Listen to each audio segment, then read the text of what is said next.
Okay, so I got an order of potatoes over a month later than I was supposed to have gotten them.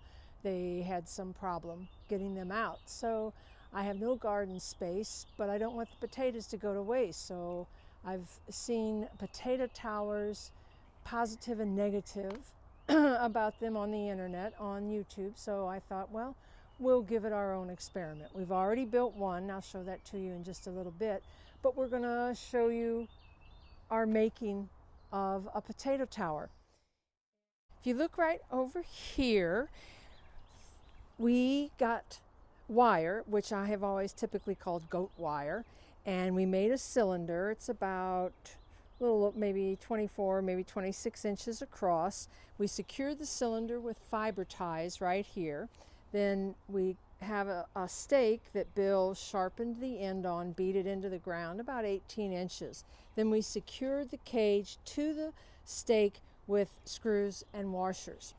Then I put in about 8 inches of straw in the bottom, pulling it up the sides. And what we will do is then we will put our dirt mixture in and put about, I'd say at least 12 to 14 inches of dirt, place our potato cuts in there, cover it with a bit more dirt, and then make another nest. And we'll repeat that about 4 times going up. Now, I think one of the things that I noticed on these towers, on the epic fails, is everything looked really dry. I don't think they got enough water. So we're going to really soak our mixture before putting it in the tower, and then we have come up with a way to make sure that the towers stay moist enough for the potatoes. One thing that's vital in your mix is peat moss, and the peat moss helps retain water. That's super, super important. So let's go over here and mix some dirt. Okay, so let's get mixing our soil. What I'm using is the Mayer raised bed and garden soil, Vital Earth compost, and composted cattle manure, and sphagnum moss or peat moss. So my mixture is a bag of compost, a bag of manure, and about 2.5 bags of the soil, and about probably 3 to 5 gallon buckets of the peat moss. What's super important is that when you've got your mix, it looks kind of like this, that what you can really see the peat moss in there, because the peat moss is going to expand and hold the moisture in, and that's what you really want. So let's get mixing.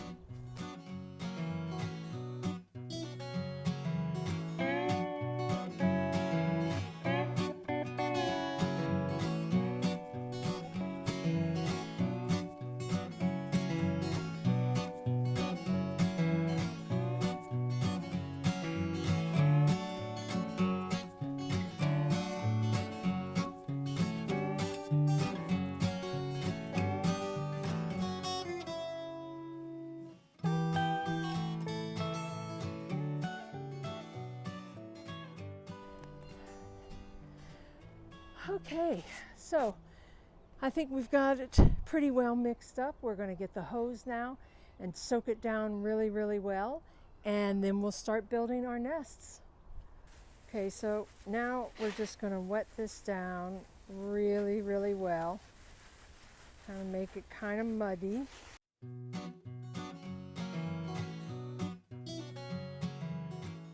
And you just want to keep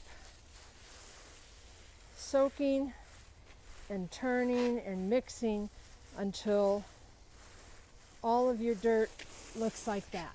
So that's nice and damp.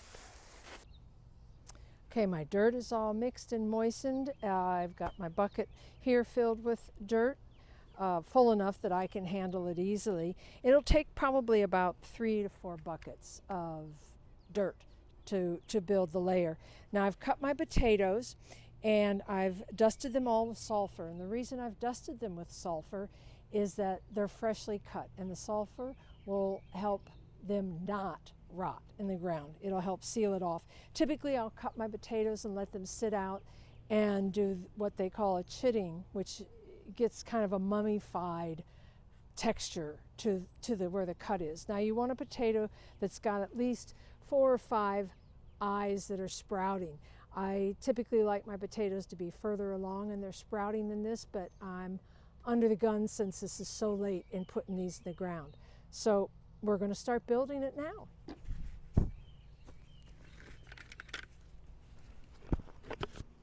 And you want to just kind of get it into the center. Boom. And then I just kind of reach in and spread it around. Now, I'll tell you that I've seen on the internet where they say that this is back-breaking work, and if I had to do a whole row of these, I'd never do it because it is a lot of work. But if you're just an urban backyard gardener with not a lot of space, this can make sense as long as you maintain a watering schedule on it and don't let it all dry out. But I think in the ground or in a 20-gallon container might be an easier way to go. But it'll be an interesting experiment. So let's keep building.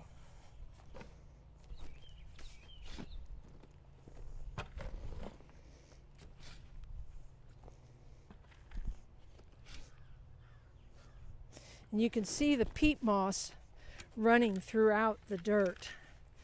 So here we go, another bucket. Make sure I don't dump any on my hat, my favorite cool weather hat. I think it's going to take one more bucket, and then we'll place potatoes.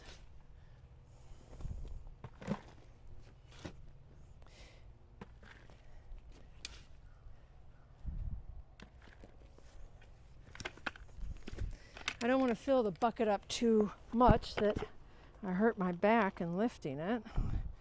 That would be rather counterproductive. Boom. Oops. Okay, now it's easier once the tower gets higher to do this. It's this bottom layer that's kind of difficult getting your hands in. So now I'm going to take my potatoes and I'm going to place them around the outer portion of the cage, of the circle.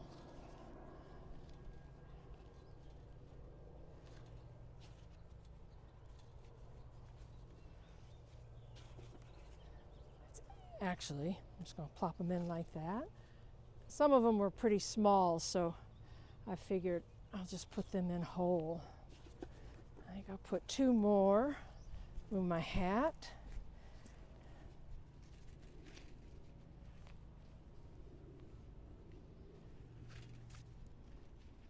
Oops. All right, now what I'm going to do is I'm going to cover this with another bucket of dirt. Well, I'm going to put some straw in first around the sides to build up the sides a little bit. Then I'm going to put another bucket of dirt in, and then we'll build another nest and just repeat these layers until we get to the top.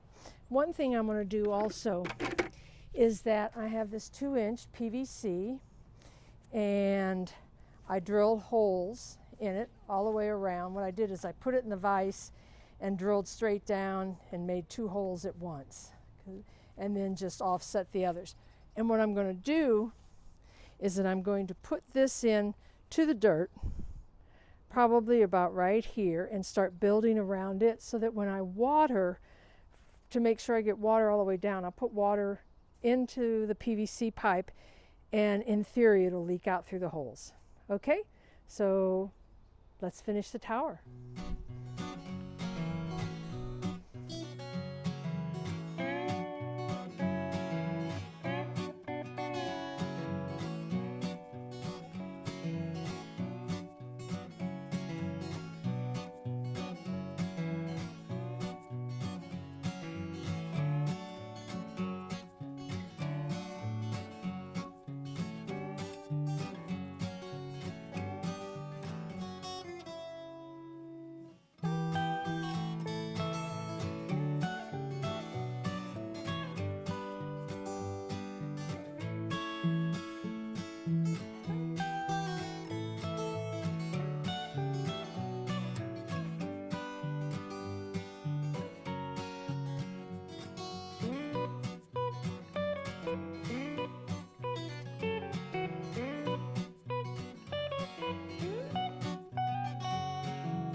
Both of our potato towers are built. This one's built slightly differently than the one we built with you. It has less straw thickness and less soil thickness. We'll see which method works. We soaked this one down today. It's been 4.5 days since this one was built. So we'll see in about a month how it goes. Thanks so much for watching the video. If you enjoyed it, please hit the subscribe button, give us a thumbs up, and check out the links in the description below. This is Janet from Janet's Kitchen Garden saying see you later, bye.